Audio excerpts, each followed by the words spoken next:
China actually has the most area under vineyards in the world, although most of it's for table grapes.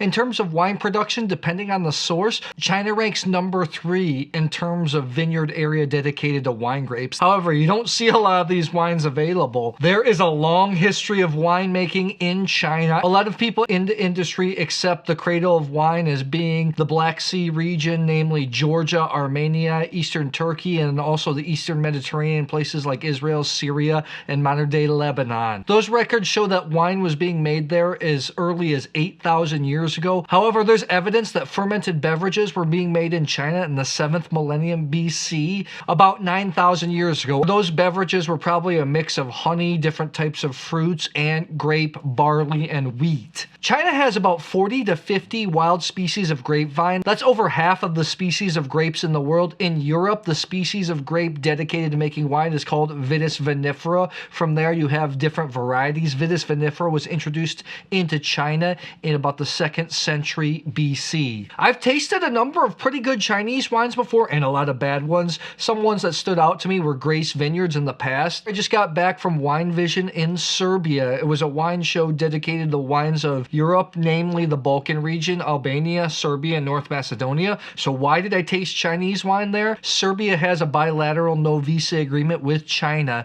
Therefore, Serbian citizens don't need a visa to go to China. Chinese citizens don't need a visa to go to Serbia. So there's a lot of business being done there, and there was a Chinese masterclass with a lot of high-end wines. I'm making this video because I posted on social media when I was preparing to taste the wines, and I got tons of comments, people saying, are they good? Are they good? Tell me if they're good. They haven't tasted these wines before. I'm going to do a breakdown of the 6 wines I tasted. I wish that I had them all here. I tried to carry some of the wines back with me, but they completely ran out of all of them. Chinese regions are not familiar to a lot of people. They're more administrative regions, and a lot of them are undergoing development legislation. I think the only region that really has put together a wine law is Ningxia, which is also like the Napa Valley of China. However, there's wine being made in the Gobi Desert that I find to be particularly exciting. Of the 6 wines I tasted in this masterclass, they were all of outstanding quality, really well made, more New World, and some of them being great. You gotta understand that high quality wine in China is expensive. There's a lot of manual labor involved. They have to bury the vines in the winter because the winters can be quite harsh, and wine is more of a luxury product. The first wine I tasted was the FEI Tswei, my Mandarin is terrible, excuse me, Viognier from Ningxia region. 2019 had some age. The professor said in the masterclass that a lot of people in China are liking those wines because it's lower in acidity, has aromatics before. Yes, I've been to China before, but I haven't been to wine regions. I'm hoping that will change next year as I got invited to go. This Viognier was the least impressive of the wines I tasted. Yes, it tasted like Viognier. There was nothing off about it. It was well made, aromatic. It was a far cry from Concha and the Northern Rhone. I related it more to a Viognier maybe I'd taste out of California, although the ones in California tend to have a little bit of acidity added to them. This did not have acidity. It was a very soft wine. It was good, solid. In my notes, I gave it 87 points for a wine that I think retails around $35-40. I mean, that's a bit much, but hey, it was of good quality. The next wine I tasted was the best wine in the entire flight. It was the Tiansai Shiraz Viognier blend, 97% Shiraz, 3% Viognier, so a take on Côte Rôtie from the Xinjiang region. Basically in the Gobi Desert, right on the border of Mongolia, Kyrgyzstan, Kazakhstan. I thought this wine was outstanding. It was so good, in fact, that I actually wanted to bring a bottle for my upcoming Syrah from around the world blind tasting video that you'll see soon. To me, it was much more Californian, more than Australian. This really tasted like some of the wines that could have been made by the Rhone Ragers in California. It wasn't so big. It had some bright, cool flavor notes. It says Shiraz, but it felt more Syrah-like. It was more red fruit driven. It was aromatic. The tannins were extremely fine-grained. Had that subtle notes of pepper. I thought this was a great, and I'm not saying good, I thought it was a great wine. I scored it 93 plus. I even looked up later than Ian D'Agata, one of the most well-respected writers in terms of Italian wine, although he's based now in China, actually scored at 92 points when he did a big tasting of Chinese wine. I thought it was exceptional wine. I was really hoping to get a bottle, but they had ran out. The next wine was Château Nanpiques from the Shandong region, which is right near Beijing. I think historically this was one of the most famous regions in China. I've been to Beijing, but I haven't been to this region yet. Marselan is a cross between Cabernet Sauvignon and Grenache. I've tasted some really exciting ones in the Balkan region before. I know the professor said they're trying to push that because the grape does really well in China. I thought this was well made. Marselan sometimes can be a little bit gamey, which I thought this was. To me, it was more like an 89 point wine. It was extremely well made, fruity.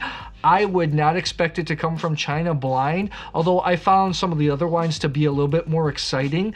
I would really love to do a big tasting of Marselan wines in the future. The next wines were all Bordeaux type blends. Let's see if I get this right. The XIGE estate, 90% Cabernet Sauvignon, and then 8% Cabernet Gernischt, 2% Malbec from Ningxia region.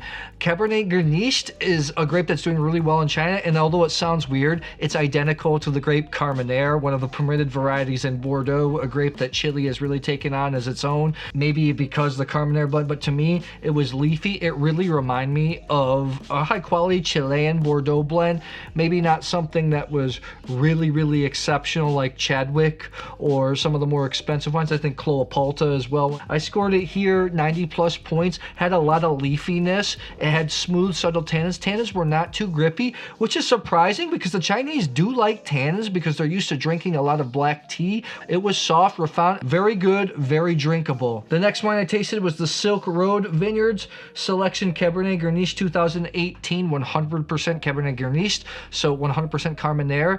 And even before I looked up and realized that this grape was Carmenere, it really reminded me of the wine Concha y Toro Terrunyo Carmenere. I think that wine retails around 35 bucks.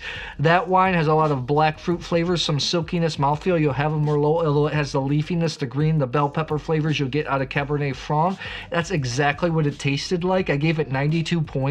I thought it was very good. Some of the green notes would be a little bit too offensive for some people, although me as a Cabernet Franc lover, I personally loved it. Very delicious, pretty serious wine. I think it was a wine that retails 50, 60 bucks US dollars, so pretty expensive, but it was pretty good. We closed up with the CANAAN winery. This is partially a French project. This is the Cabernet Sauvignon Reserve 2016. This is in the Hebei wine region, which is also close to Beijing.